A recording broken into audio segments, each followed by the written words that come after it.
નમસ્કાર, doctor Jignesh પ્રસનાણીની video ચેનલમાં આપ સૌનું સ્વાગત છે. કેમ છો મિત્રો? આપણે પ્રકરણ 1 ની અંદર સંવેદન, ધ્યાન અને પ્રત્યક્ષીકરણની વાત કરી. આપણે બધા જાણીએ છીએ કે મનોવિજ્ઞાન એ વિજ્ઞાન છે, વર્તનનું વિજ્ઞાન છે. તો બે પ્રકારના વર્તનની વાત આપણે જોતા હોઈએ છીએ. એક છે સાહજિક વર્તન અને બીજું છે શિક્ષિત વર્તન. સાહજિક વર્તન એટલે શું? કે જે સહજ રીતે આપણી સહજ વૃત્તિથી થતું હોય. દાખલા તરીકે જન્મે છે વાછરડું, એ સાથે જ એની માને વળગે છે અને એ પોતે શકિંગની ક્રિયા કરે છે, દૂધ પીવાની ક્રિયા કરે છે, ખોરાક મેળવવાની ક્રિયા કરે છે. તો એ નેચરલ છે, સ્વાભાવિક છે, સાહજિક છે. કીડી પણ પોતાના ખોરાક સુધી સાહજિક રીતે ખેંચાઈને જતી હોય છે. તો એ સાહજિક વર્તન થયું કે જે કુદરતી રીતે થતું હોય છે. જ્યારે શિક્ષિત વર્તન, જેના માટે એફોર્ટ્સની જરૂર છે, પ્રયત્નની જરૂર હોય છે. તો માનવીનું આપણું જે શિક્ષણ છે, આપણે જાણીએ છીએ કે બાળપણથી મોટા થાય ત્યાં સુધીમાં તો આપણે અનેકવિધ વસ્તુઓ શીખતા હોઈએ છીએ. આપણો અભ્યાસ હોય છે તો હોય જ છે, પણ એ સિવાય જીવનની અંદર પણ ઘણા બધા કૌશલ્ય, ઘણી બધી આવડતો, અને આ કોમ્પ્યુટર યુગમાં તો કોમ્પ્યુટર, મોબાઈલ, ઇન્ટરનેટ, ટેકનોલોજી, આ બધી જ વસ્તુઓ, અને નવો શબ્દ છે ઓનલાઈન ટીચિંગ, ઓનલાઈન લર્નિંગ. તો એ ઓનલાઈન લર્નિંગ એ પણ આપણે કઈ રીતે મેળવવું, આ બધું પણ આપણે શીખીએ છીએ. એટલે આપણે શિક્ષિત વર્તન છે સાહજિક કરતા થોડું અલગ પડે છે. પણ આપણે એ સમજવાનું છે કે શિક્ષણ એટલે શું. શીખવાની ક્રિયામાં સૌથી મહત્વનો મુદ્દો છે. અમેરિકન મનોવૈજ્ઞાનિક સીટી મોર્ગને સરસ વ્યાખ્યા આપી છે કે અનુભવ અને મહાવરા કે પ્રયત્નના પરિણામે આપણા જે વર્તનમાં થતો સાપેક્ષ ફેરફાર છે, આ ફેરફાર માપી શકાય એવો પણ હોય. તો એ ફેરફારને આપણે શિક્ષણ કહીએ છીએ. શિક્ષણ એટલે અનુભવ અને મહાવરાના પરિણામે વર્તનમાં થતો સાપેક્ષ માપી શકાય તેવો પ્રમાણમાં કાયમી ફેરફાર. તો આ શિક્ષણ જે છે એ અગત્યની વસ્તુ આપણા માટે છે. અને આપણે જીવનમાં શીખીએ જ છીએ. જીવવું એટલે શીખવું, શીખવું એટલે જીવવું. આપણે દરેક વસ્તુ કંઈક ને કંઈક નવી નવી વસ્તુઓ સમય આવીએ શીખતા જ રહેતા હોય છે. આ જીવન પર્યંત ચાલતી પ્રક્રિયા છે. આ એવું નહીં માની લેવાનું કે શાળાની અંદર આપણે ઔપચારિક શિક્ષણ મેળવી લીધું એટલે આપણે શિક્ષિત થઈ ગયા. આ શિક્ષણ જે છે એ જિંદગીભર આપણા જીવન પર્યંત ચાલતી પ્રક્રિયા છે. અને દાખલા તરીકે રવીન્દ્રનાથ ટાગોર જે છે કે કેવડી મોટી ઉંમરે પોતે ડ્રોઈંગ શીખે છે. ક્યારે પણ શીખવું હોય તો શીખી શકીએ છીએ. શિક્ષણ આપણા જીવનનો એક મહત્વપૂર્ણ ભાગ છે અને કદાચ એટલે જ આપણે સામાજિક પ્રાણી છીએ. શિક્ષણ બહુ મહત્વની વસ્તુ છે. શિક્ષણ એટલે અનુભવ અને મહાવરાના પરિણામે વર્તનમાં થતો ફેરફાર. આ ફેરફારને આપણે સમજવા માટે 3 મુદ્દાની ચર્ચા કરશું. પહેલું છે શિક્ષણ દ્વારા જે પરિવર્તન આવે છે એ પરિવર્તન અનુભવ અને મહાવરાના કારણે આવવું હોવું જોઈએ. અનુભવ અને મહાવરાના કારણે થતું હોવું જોઈએ. બીજી વસ્તુ છે કે આ જે શિક્ષણ જે છે એનાથી વર્તનમાં ફેરફાર થવો જોઈએ. અને ત્રીજું, સાપેક્ષ અને પ્રમાણમાં કાયમી ફેરફાર વર્તનની અંદર જોવા મળવો જોઈએ. આપણે હવે આ 3 મુદ્દાને જોઈએ. તો પહેલો મુદ્દો જે છે એ છે કે આપણા વર્તનની અંદર જે ફેરફાર આવે છે એ અનુભવ અને મહાવરાના પરિણામે આવવો જોઈએ. ઘણીવાર એવું થાય કે થાકને કારણે, ઘણીવાર ઈજાને કારણે, ઘણીવાર પીડાને કારણે, ઘણીવાર કોઈ દવાઓની અસરોને લીધે, કોઈ ડ્રગ્સની અસરને લીધે પણ આપણામાં ફેરફાર આવતો હોય છે. તો એ ફેરફાર એ શિક્ષણ નથી. દાખલા તરીકે બાળક જે છે નાની ઉંમરની અંદર ગોઠણિયા ભેર ચાલતા શીખે છે, કે પથારીની અંદર ઊંધું પડતા શીખે છે, કે પગ ભરાવીને ચાલવાનું શીખે છે. તો આપણે કે એને આવડી ગયું. હા, એને આવડી ગયું, પણ એ શિક્ષણ નથી. એ સાહજિક ક્રિયા છે. સહજ રીતે એની અંદર વિકાસમાં, શરીરમાં થતા ફેરફારને લીધે એ ક્રિયાઓ જોવા મળે છે. તો શરીરમાં જે ફેરફાર થાય છે ઉંમરના સંજોગોના હિસાબે, તો એને આપણે અનુભવ અને મહાવરાના પરિણામે થતું શિક્ષણ ગણી શકીએ નહીં. દાખલા તરીકે દોડતા હોય, રમતા હોય અને પગનું હાડકું ભાંગી જાય કે પગ ઉતરી જાય, તો આપણે એને શિક્ષણ ના કહેવાય કે ભાઈ આ તો શીખો આવું બધું, કારણ કે એ પણ શિક્ષણ નથી. માની લો કોઈ દારૂના નશાની અંદર આવીને કોઈ જુદા જ પ્રકારનું બિહેવિયર કરે છે, વર્તન કરે છે, તો એ પણ શિક્ષણ નથી. થાકને લીધે પણ એનામાં જે ફેરફાર થયો છે એ પણ શિક્ષણ નથી. અનુભવ અને મહાવરો, પ્રેક્ટિસ થવી જરૂરી છે. અનુભવને લીધે કોઈ ક્રિયાઓ વારંવાર બનતી જાય ત્યારે શિક્ષણ બને. કોઈનો એક્સિડન્ટની અંદર, મશીનની અંદર આવવાથી હાથ માની લો કે કપાઈ ગયો કે આંગળી કપાઈ ગઈ, તો એ શિક્ષણ નથી, કારણ કે એના માટે એને કઈ પ્રયત્ન અને મહાવરો કર્યો હતો નથી આ ક્રિયા માટે થઈને. એટલા માટે આપણે એને આ પહેલો મુદ્દો જોયો કે અનુભવ અને મહાવરાના લીધે ફેરફાર થવો જોઈએ. બીજું કે વર્તનમાં ફેરફાર થવો જોઈએ, એ પણ એટલી જ અગત્યની વસ્તુ છે. જો વર્તનમાં ફેરફાર ના થાય તો એને આપણે શિક્ષણ ગણતા નથી. કારણ કે જોવા મળવું જોઈએ ને આપણી સામે કે આ વ્યક્તિએ આ પ્રકારનો મહાવરો કર્યો તો એનામાં આ પ્રકારનો ફેરફાર આવ્યો. સાયકલ ચલાવતા શીખો બાળક, તો પડે છે, ઊભો થાય છે, શીખે છે, પડે છે, ઊભો થાય છે, શીખે છે, અને એક સમય એવો આવે છે કે હવે એને સાયકલ ચલાવતા આવડે છે ને આપણે જોઈ શકીએ છીએ કે યસ હી ઇઝ સાયકલિંગ. તો એ આપણે જોઈ શકીએ છીએ કે એને સાયકલિંગ આવડી ગયું, બાઇસિકલ ફેરવતો થઈ ગયો. તો એ વર્તનમાં થતો ફેરફાર છે. અને ત્રીજો મુદ્દો છે કે આ સાપેક્ષ અને પ્રમાણમાં કાયમી ફેરફાર હોય છે. આમ તો એ માપી શકાય એવો પણ હોય છે. તો આપણે એ જોઈએ કે આ સાપેક્ષ ફેરફાર એટલે શું. હવે આપણે જૂનું ઉદાહરણ જોયું તો એ જ જોઈએ કે બાળક કે વ્યક્તિને એક્સિડન્ટ થયો, પગનો ગોઠણ ઉતરી ગયો કે પગની અંદર ઈજા પહોંચી હતી, હવે સાજો થયો તો હવે ફરી પાછો ઊભો થઈને ચાલવા માંડ્યો. હવે જે બાળકને સાયકલ ચલાવતો આવડી ગઈ હતી, પડતો તો, શીખતો તો, હવે એના વર્તનમાં ફેરફાર થયો અને ફેરફાર સાપેક્ષ છે કે હવે એ શાળાએ પણ પોતાની જાતે જઈ રહ્યો છે. સાયકલ લઈને એ પોતાની શાળાએ પણ જઈ રહ્યો છે. એટલે ઘટનાઓની અંદર આકસ્મિક આવતા ફેરફારોને આપણે શિક્ષણ ગણતા નથી. અનુભવ અને મહાવરાથી જે ફેરફાર થાય છે એ ફેરફાર થાક, ઈજાને કારણે કે અકસ્માતને કારણે આવતો ફેરફાર નહીં. પ્રયત્ન અને મહાવરાને કારણે વર્તનમાં થતો ફેરફાર, સાપેક્ષ, માપી શકાય એવો પ્રમાણાત્મક ફેરફાર એ જ શિક્ષણ છે. એ આપણે સ્પષ્ટ સમજી લઈએ.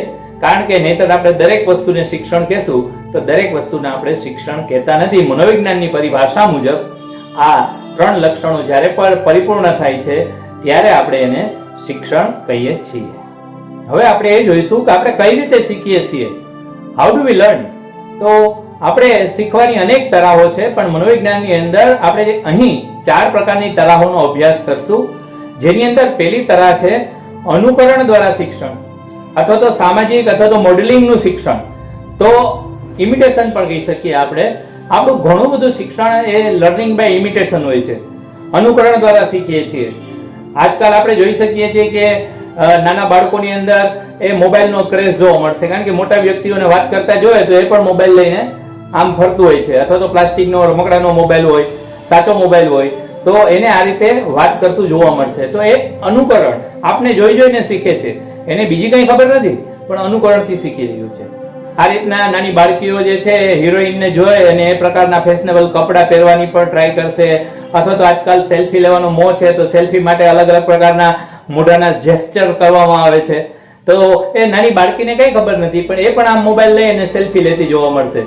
તો એ જે જોવા મળે છે એ અનુકરણ કરી રહી છે. આપણે ઘણું બધું અનુકરણ દ્વારા શીખીએ છીએ. દાખલા તરીકે આપણા ભેગા બાળક આવ્યું હોય ને આપણે સ્કૂટરની અંદર હવા ભરાવા ગયા હોય તો એ પણ પોતાની સાયકલ જે છે ઘરમાં ફેરવતું હશે, ત્યારે તરત જ કોઈ જગ્યાએ ઊભું રહેશે ઘરના ખૂણામાં, અને કોઈ નડી હશે તો એ લઈને પોતાની સાયકલની સીટ ઉપર ભરાવીને જાણે હવા ભરાવી રહ્યો છે, અને ખિસ્સામાંથી ખોટા પાકીટ કાઢીને 5 રૂપિયા આપતો હોય એવો અભિનય કરતો હોય છે. તો આવું ઘણું બધું આપણે જોઈએ છીએ. એ લર્નિંગ બાય ઇમિટેશન છે, અનુકરણ દ્વારા બાળક શીખી રહ્યું છે. બીજો મુદ્દો છે પ્રયત્ન અને ભૂલ દ્વારા શિક્ષણ, learning by trial and error. આપણે આમ તો જોયું કે સાયકલ પણ વ્યક્તિ પ્રયત્ન અને ભૂલથી ચલાવતા શીખે છે, પણ એના વિશે ઘણા બધા અભ્યાસો થયા છે learning by trial and error. અને એમાં થોર્નડાઇક નામના મનોવૈજ્ઞાનિક, અમેરિકન મનોવૈજ્ઞાનિકનું નામ પણ બહુ જાણીતું છે. આપે યુટ્યુબ ઉપર જશો તો એમના વિવિધ પ્રયોગોની પણ આપ પ્રેક્ટિકલ રીતે કરેલા પ્રયોગોના વિડીયોઝ જોઈ શકશો. શક્ય હશે તો ડિસ્ક્રિપ્શન બોક્સમાં પણ હું મૂકી આપીશ કે જેથી આપ એ જોઈ શકશો. હવે આપણે એ જોઈએ કે learning by trial and error, થોર્નડાઇકનો પ્રયોગ છે શું? નામ જ બતાવે છે કે શિક્ષણ જે છે પ્રયત્ન અને ભૂલ. તમારા જેમ જેમ પ્રયત્ન વધતા જાય કોઈ વસ્તુ શીખવા માટે, એમ તમારી ભૂલો જે છે એ વસ્તુ શીખવામાં ઘટતી જાય. શરૂઆતમાં જેટલી ભૂલો થતી હશે, અનેક પ્રયત્નના અંતે ભૂલો ઘટી જશે અને તમે ખૂબ સારી રીતે, ખૂબ ઝડપથી શીખી શકશો. પહેલા જેટલો સમય લાગતો હતો એટલો સમય પણ નહીં લાગે. હવે તમે ખૂબ ઝડપથી શીખી શકશો, કારણ કે તમારું પ્રયત્નનું પ્રમાણ વધ્યું છે. થોર્નડાઇકના પ્રયોગની અંદર સમસ્યા પેટીનો પ્રયોગ છે. તો સમસ્યા પેટીની અંદર એક ભૂખી બિલાડીને પૂરવામાં આવે છે. સમસ્યા પેટી એટલે એક લાકડાનું અથવા તો સમજી લ્યો કે એક લોખંડનું બોક્સ છે, અને એની અંદર એ બોક્સની અંદર ભૂખી બિલાડીને મૂકવામાં આવી. બહાર ખોરાક તો છે પણ પોતે ભૂખી છે, અંદર એ પ્રયત્ન કરે છે પોતાના બોક્સની અંદર એ ફરે છે પણ ક્યાંય એને મળતું નથી. એક પ્રકારનું પાંજરું છે કે જેની અંદર એ ફરી રહી છે પણ એને કઈ ખોરાક મળતો નથી. હવે શું કરવું એટલા માટે વિવિધ પ્રયત્ન કરે છે, આમ તેમ પંજા મારે છે પણ ઉકેલ મળતો નથી. અને અચાનક જ થાય છે એવું કે એક કળ હોય છે કે જે સમસ્યા પેટી ખોલવા માટે કામ કરતી હોય છે, એના ઉપર એનો પંજો પડી જાય છે અને કળ જેવી દબાઈ છે ઓટોમેટિકલી દરવાજો ખુલે છે, બહાર આવે છે, ખોરાક પ્રાપ્ત થાય છે. બિલાડીએ આ કઈ શીખેલી પ્રતિક્રિયા નહોતી, એમના દ્વારા સાહજિક રીતે થઈ ગઈ હતી, અચાનક થઈ ગઈ હતી, આકસ્મિક થઈ ગઈ હતી. પણ આવું થાય છે જ્યારે વારંવાર, ત્યારે એની અંદર પ્રયત્ન, સાચો પ્રયત્ન, એની વચ્ચેનો ડિફરન્સિએસ ઓટોમેટિકલી થવા માંડે છે. દાખલા તરીકે આપણે જોઈએ કે થોર્નડાઇકે આ પ્રયોગ 24 દિવસ સુધી રાખ્યો કે 24 પ્રયત્ન સુધી ચાલુ રાખ્યો, 24 વખત કર્યો, તો એ દરમિયાન થયું છે એવું કે 24મા પ્રયત્ને એ બિલાડીને અંદર મૂકે છે અને 10 સેકન્ડની અંદર જ એ કળ દબાવીને બહાર નીકળી જાય છે. જો એને ખબર જ પડી ગઈ હોત, એને આવડી જ ગઈ હોત તો કદાચ 2-3 વખતમાં જ આવડી જાત, પણ એના માટે 24 પ્રયત્ન કરવા પડ્યા. 24મા પ્રયત્ને 10 સેકન્ડમાં, પેલા 160 સેકન્ડ જેટલો સમય લાગ્યો હતો. પેલા પ્રયત્નની અંદર ભૂલો વધારે હતી, હવે ભૂલો ઘટતી ગઈ જેમ પ્રયત્ન વધતા ગયા. 24મા પ્રયત્ને એવું થયું કે હવે ભૂલો કરવાની જરૂર નથી, અંદર ગઈ, 10 સેકન્ડમાં કળ દબાવે, બહાર આવી જાય છે. તો આપણે આવું ઘણું બધું શિક્ષણ પ્રયત્ન અને ભૂલ દ્વારા શીખીએ છીએ અને જેમ જેમ આપણો પ્રયત્ન વધતો જાય ભૂલો સ્વાભાવિક રીતે ઘટતી જાય છે. તો આપણે આ રીતે શીખીએ છીએ. હવેનો મુદ્દો છે અભિસંધાન દ્વારા શિક્ષણ. અભિસંધાન એટલે જોડાણ, લર્નિંગ બાય કન્ડિશનિંગ. આ પ્રયોગ જે છે એના માટે થઈ અને જે જાણીતું નામ છે રશિયાના શરીરશાસ્ત્રી ઇવાન પેટ્રોવિચ પાવલોવ. મનોવિજ્ઞાનની અંદર આ એક સરસ મજાનું ખૂબ મહત્વપૂર્ણ પ્રદાન છે. ખાસ કરીને આ પ્રયોગ કરતા હતા એ કૂતરા ઉપર, લાળ ગ્રંથિ ઉપર, પાચન ક્રિયા ઉપર, અને એમાંથી અભિસંધાનની એક મહાન શોધ થઈ ગઈ આપણે એમ કહી શકીએ. એમના માટે એમને 1904 ની અંદર તબીબીનું નોબેલ પારિતોષિક પણ પ્રદાન કરવામાં આવેલું હતું. તો આપ એના ઉપરથી સમજી શકશો કે કેવડું મોટું શોધ થઈ છે, કેવડું મોટું પ્રદાન થયું છે. શું અભિસંધાન? અભિસંધાન એ જોડાણની પ્રક્રિયા છે. ખાસ કરીને એક તટસ્થ ઉદ્દીપક છે જેના પ્રત્યે આપણે કોઈ પ્રતિક્રિયા આપીએ છીએ, એ એક બીજા જ ઉદ્દીપક પ્રત્યે પણ પ્રતિક્રિયા આપવાનું આપણે શરૂ કરી દઈએ, કાં તો કે બંને સાથે આવ્યા એટલે. તો જીવનમાં પણ આવું બનતું હોય છે અને આ પ્રયોગની અંદર આપ શીખી શકશો કે કઈ રીતે અભિસંધાન, જોડાણ થતું હોય છે. સાહચર્યવાદ ઉપર આધારિત આ સિદ્ધાંત છે અને આ સિદ્ધાંત દ્વારા મગજના પણ કેટલાક મહત્વપૂર્ણ કાર્યો સિદ્ધ થાય છે. ખાસ કરીને આપણે જોઈ શકીએ છીએ કે જોડાણ કઈ રીતે થાય, એક ઘટનાનું બીજી ઘટના આવે. તો એના માટે થઈને આપણે પ્રયોગને સમજીએ. આકૃતિની અંદર જોઈ શકશો અને આપ જો YouTube પર જશો તો YouTube ઉપર પણ તમને ઓરિજિનલ પ્રયોગ ઇવાન પેટ્રોવિચ પાવલોવ દ્વારા કરવામાં આવેલો ઓરિજિનલ પ્રયોગ પણ જોવા મળશે. પ્રશિષ્ટ અભિસંધાનનો પ્રયોગ. હા, મનોવિજ્ઞાનની અંદર જે અભિસંધાન થયું છે ઇવાન પેટ્રોવિચ પાવલોવે બતાવેલું છે એ ક્લાસિકલ કન્ડિશનિંગ પણ એને કહેવામાં આવે છે, રૂઢ અભિસંધાન પણ કહેવામાં આવે છે, શાસ્ત્રીય અભિસંધાન પણ કહેવામાં આવે છે, કારણ કે સૌથી જૂનું છે એટલા માટે ક્લાસિકલ કન્ડિશનિંગ એને કહેવામાં આવેલું છે. પ્રશિષ્ટ છે, સિસ્ટમેટિક છે.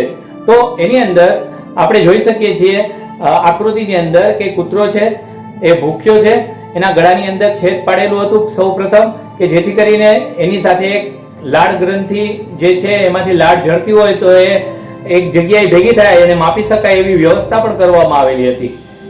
જ્યારે કૂતરો રેડી થાય છે ત્યાર પછી એ ભૂખ્યા કૂતરાની સામે એ સૌપ્રથમ તો ઘંટડી વગાડે છે.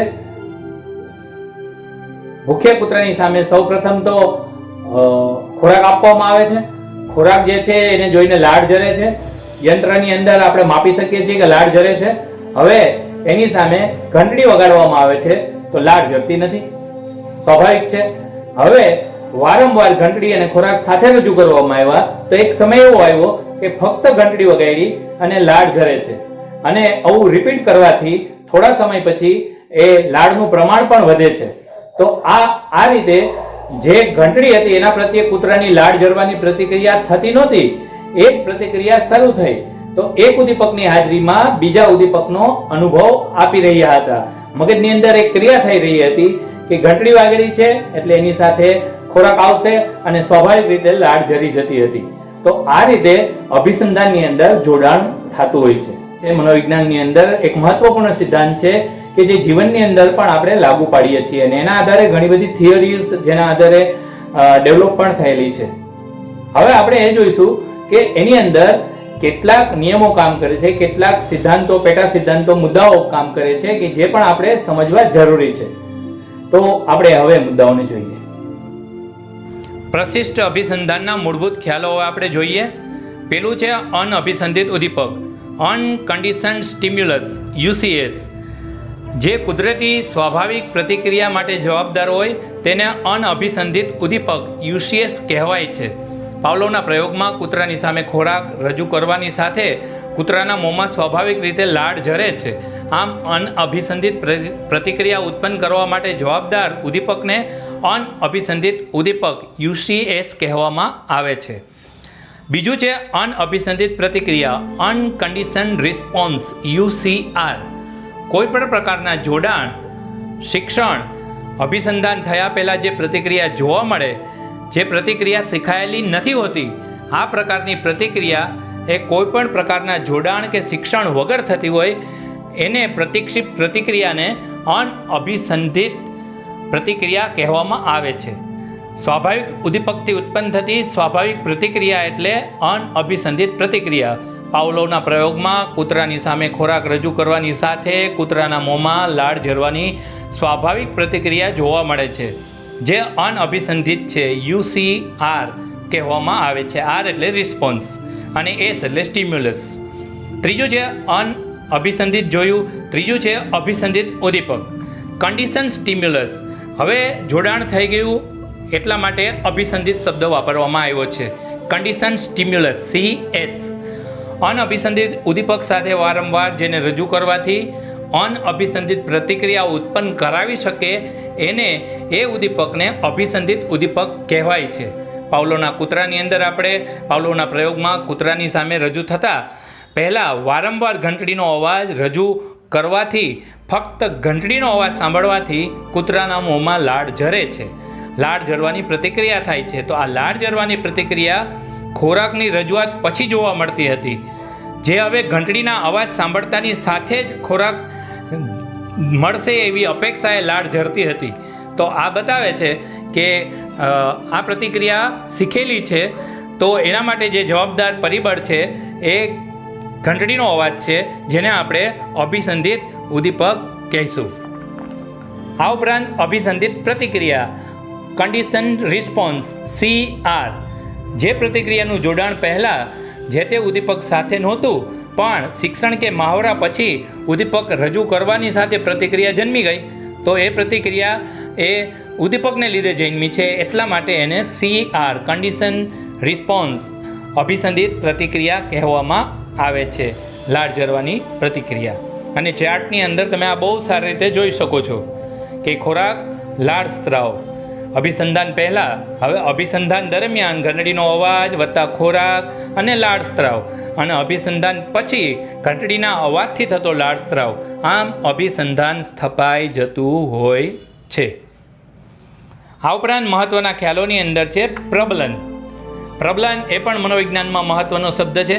પ્રાણીની પ્રતિક્રિયાને બળવત્તર બનાવવા માટે જે ઘટક જવાબદાર છે એ પ્રબલન છે. દાખલા તરીકે પાવલોવના પ્રયોગમાં ખોરાક એ પ્રબલન છે.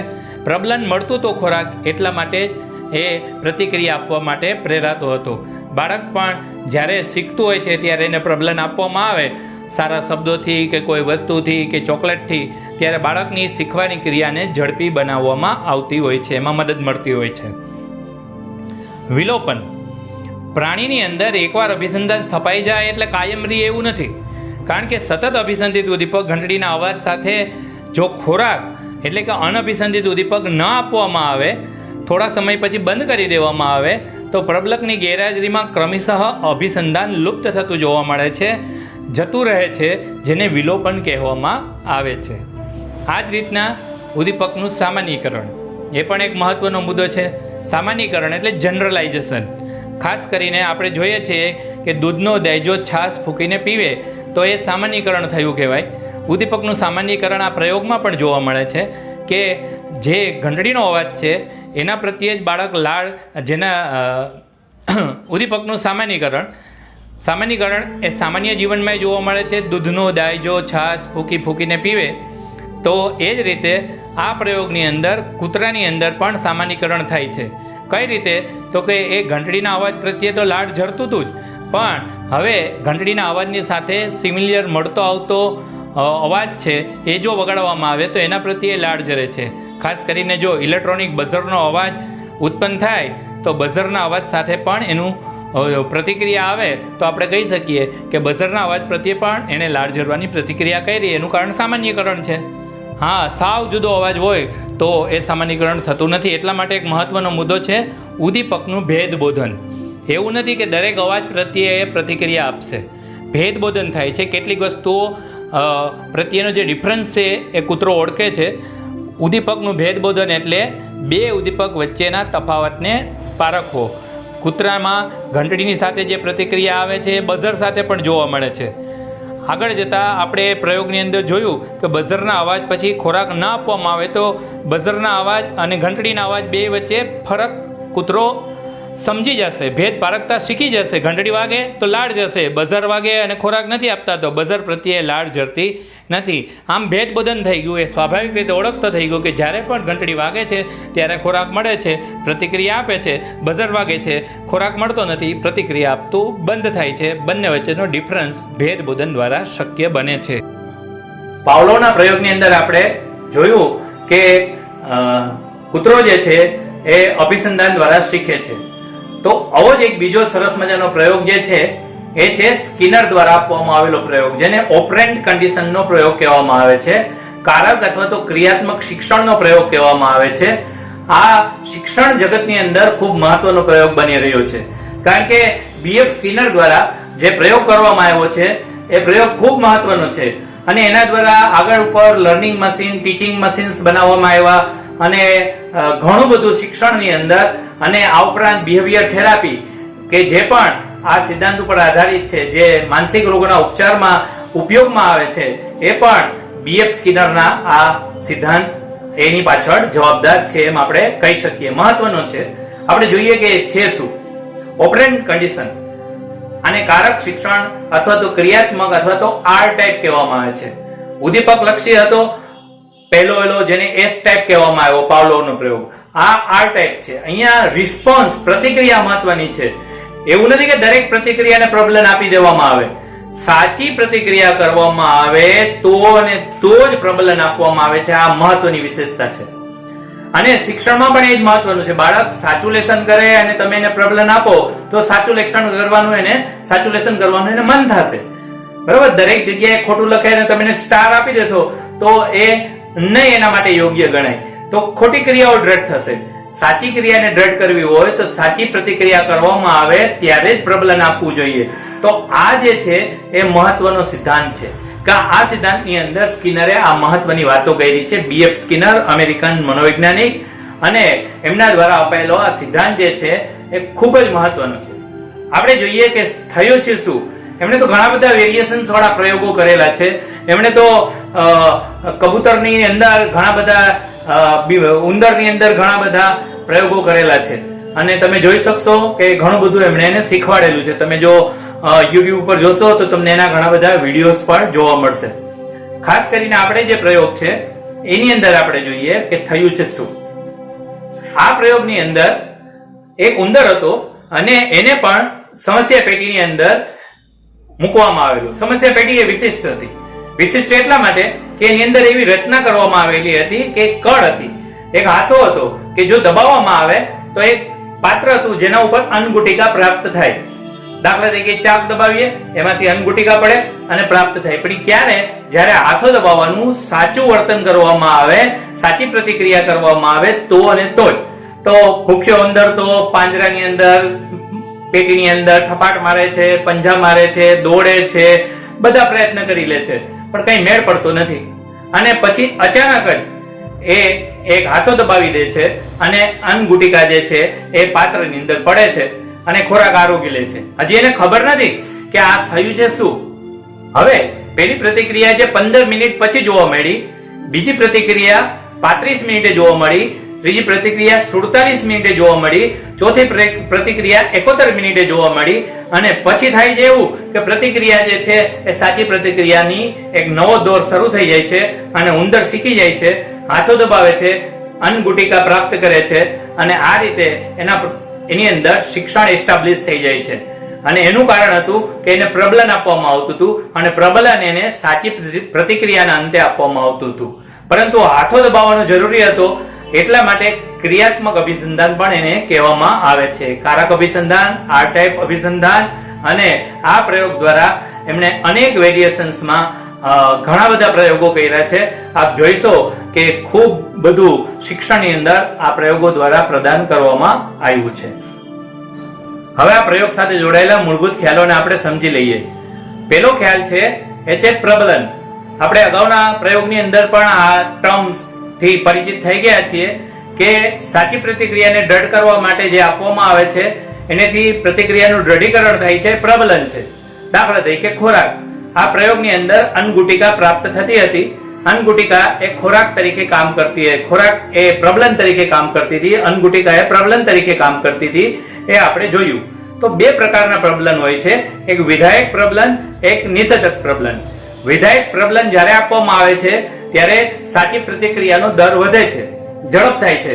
દાખલા તરીકે માતાની ગેરહાજરીમાં બાળક જે છે એ હોમવર્ક કરી લે તો માતા એને આવીને જોવે છે અને ચોકલેટ આપે છે, કાં તો કે એમણે સરસ હોમવર્ક કરી લીધું, તો એ પ્રબલન થયું, વિધાયક પ્રબલન થયું. નામ, પ્રતિષ્ઠા વધે એના માટે થઈને આપણે એના વખાણ કરીએ છીએ, બાળકને શાબાશી આપીએ છીએ, મોટી વ્યક્તિના જ્યારે વખાણ કરીએ છીએ ત્યારે એને એ પ્રબલન તરીકે કામ કરે છે, અને એના દ્વારા એને જે તે સારું કાર્ય કરવા માટે પ્રેરણા પણ વધતી હોય છે.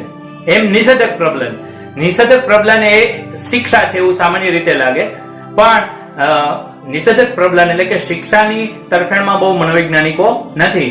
જરૂરી હોય તો એનો ઉપયોગ કરાય, પણ અહીંયા જે છે નિષેધક પ્રબલન એટલે ખોટી પ્રતિક્રિયાને દૂર કરવા માટે એને ના આપવામાં આવે જ્યારે કોઈ વસ્તુ, ત્યારે નિષેધક પ્રબલન તરીકે કામ કરે છે.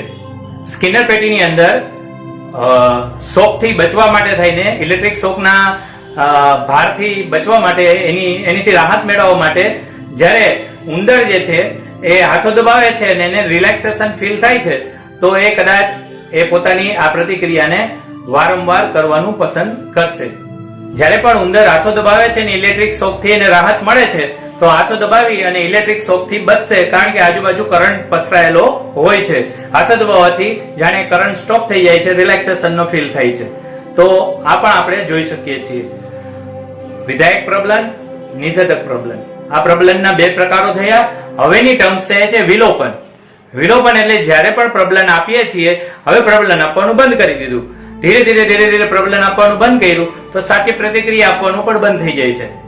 તો એ જે અભિસંધાન થયેલું હતું, શિક્ષણ થયેલું હતું, એ શિક્ષણ હવે ધીરે ધીરે વિલોપિત થતું હોય એવું આપણને જણાય છે. આ પ્રયોગની અંદર પણ અન્નગુટિકા પ્રાપ્ત થતી નથી, હાથો દબાવે છે, અન્નગુટિકા પ્રાપ્ત થતી નથી, તો એ હાથો દબાવની પ્રતિક્રિયા પણ ઉંદરના મનમાંથી એ વિલોપન પામે છે. દીપકનું સામાન્યકરણ. આપણે અગાઉ જોયું એમ, કોઈ દૂધથી દાજી જાય છે તો છાશને પણ સફેદ વસ્તુ જોઈએ અને ફૂંક મારીને પીવાનો પ્રયત્ન કરે તો આપણે કહીએ છીએ કે સામાન્યકરણ કર્યું કહેવાય. અહીંયા પણ ઉંદરની અંદર એવું જોવા મળે છે કે સામાન્યકરણ થાય છે. અહીંયા પણ એવું જોવા મળે છે આ પ્રયોગની અંદર, અને સામાન્ય જીવનમાં પણ એવું જોવા મળે છે કે બાળકની સામે જ્યારે આપણે એક રમકડું સંતાડીએ છીએ તો બાળક જે છે કપડાની પાછળથી રમકડું શોધી લે છે. આવું વારંવાર કરીએ તો સામાન્યકરણ એવું થાય છે કે પછી તમે એને બાજુની જગ્યાએ સંતાડો છો તો થોડા પ્રયત્ન પછી ત્યાંથી પણ ગોતી લે છે. તો એ સામાન્યકરણ થયું કે એને ખ્યાલ આવવા માંડે છે કે આ વસ્તુ અહીંયા આ રીતે સંતાડવામાં આવે છે તો આ વસ્તુ ફરી પાછી અહીંયા જ સંતાડેલી હશે, એના જેવી બીજી જગ્યાએ સંતાડેલી હશે, તો મળતી આવતી જગ્યા પ્રત્યે એનું સામાન્યકરણ થયેલું જોવા મળશે. ઉદ્દીપકનું ભેદબોધન. આ પ્રયોગની અંદર પણ ભેદબોધન થયેલું જોવા મળશે. ખાસ કરીને ઉંદર જે છે એ પ્રકાશની હાજરી હોય ત્યારે હાથો દબાવે છે તો એને અન્નગુટિકા પ્રાપ્ત થાય છે, પણ પ્રકાશની ગેરહાજરીમાં એટલે કે લાઇટ નથી હોતી એવી સ્થિતિની અંદર હાથો દબાવે છે તો એને અન્નગુટિકા પ્રાપ્ત થતી નથી. તો એને ખ્યાલ આવી જાય છે કે જ્યારે પણ પ્રકાશ હોય ત્યારે અન્નગુટિકા દબાવવાથી ખોરાક પ્રાપ્ત થાય છે. બંને વચ્ચે પ્રકાશની સ્થિતિ અને પ્રકાશની ગેરહાજરી આ બંને વચ્ચે ભેદબોધન કરી લેતા શીખી જાય છે, ડિફરન્શિએટ કરતા શીખી જાય છે. તો આ બધા જ ખ્યાલો એ આ પ્રયોગની અંદર પણ મહત્વપૂર્ણ છે, મૂળભૂત ખ્યાલો છે. હવે છે આંતરસૂઝ દ્વારા શિક્ષણ, learning by insight. Insight learning એવું એને કહેવામાં આવે છે. આ એક મહત્વનો પ્રયોગ છે જે જર્મનીના સમષ્ટિવાદી મનોવૈજ્ઞાનિક કોહલર દ્વારા આ પ્રયોગ કરવામાં આવેલો હતો. પ્રથમ વિશ્વયુદ્ધ દરમિયાન કેનેરી ટાપુ ઉપર એમણે આ પ્રયોગ કરેલો હતો. આ માટે એણે ઓરાંગઉટાંગ જે વાંદરાની પ્રજાતિ છે ચિમ્પાન્જીની કે જેની અંદર વિકસિત બ્રેન છે, તો વિકસિત મગજ હોવાથી એના ઉપર આ પ્રયોગ કરવો સરળ બને છે. આ પ્રયોગ જે છે એનો મૂળ સિદ્ધાંત એ છે કે ઘણું બધું આપણા જીવનની અંદર આપણે ઇનસાઇટ થી શીખીએ છીએ અને પ્રયત્ન કરતા કરતા અચાનક જ આપણી અંદર એક ક્લિક આવે છે. આહા એક્સપિરિયન્સ પણ આને કહેવામાં આવે છે. અચાનક જ આપણી અંદર એ જાગૃત થાય છે અનુભવ અને એક ઝબકારો થાય છે અને આપણે આપણા પ્રશ્નોનો ઉકેલ મેળવી લઈએ છીએ.